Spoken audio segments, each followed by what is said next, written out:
តបងយើងមកកាត់តែងពុជត្រាពូជល្អអានេះពុជត្រាពូជផ្លែធំយើងកាត់ឲ្យដូចហ្នឹងអានេះតែងយើងតែងមកដើមហ្នឹងមាន2មេ2មេសាងខាងទៅអូខាងនោះក៏ដូចគ្នាដែរនឹងក៏ដូចគ្នាដែរនឹងតែងហើយ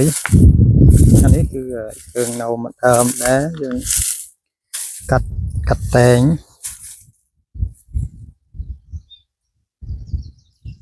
យក2មេមួយនេះគឺដើមដែលយើងកាត់តែងណាយើងត្រូវការយកទៅ2មេទេ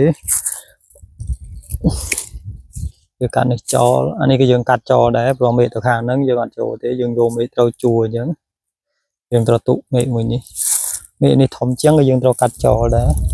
បើយើងទុកក៏អត់បញ្ហាដែរប៉ុន្តែយើងអត់ទុកទេយើងចង់បានមេវាត្រូវជួដើមវាស្អាតអញ្ចឹងហើយយើងទុកមួយនេះผมនេះយើងកាត់ចោលបើយើងទុកទាំងអស់ក៏អត់មានបញ្ហាដែរប៉ុន្តែវាស្ដុកវាមិនសូវជាផ្លែល្អយើងទុកពីហ្នឹងទៅអានេះការកាត់តែងយើងកាត់តែងឆ្នាំក្រោយក៏យើងកាត់តែងដូចគ្នាដែរយើងកាត់ថ្មីហើយឲ្យប្លោកថ្មីយើងថែប្លោក2មេអញ្ចឹងដូចគ្នាខាងនោះដែលយើងតែងហើយយើងទៅមើលពួកដើមខាងនោះគឺដើមខ្លះចាប់ដើមចេញផ្កាចេញផ្លែហើយ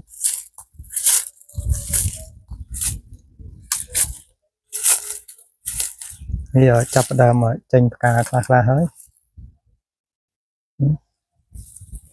មួយនេះយើងតែងយក2មេប៉ុន្តែវាចូលខ្យល់ទៅវាបាក់1មេចេញទៅយើងទុកអញ្ចឹងទៅខាងនេះ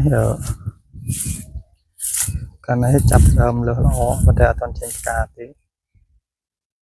យើងក៏អត់បានថែស្លឹកថែត្រួយដែរយើងត្រូវការបាញ់ថែហើយតែយើងអត់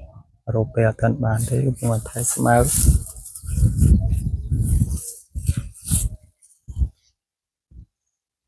វីដេអូនេះមានតែប៉ុណ្្នឹងទេ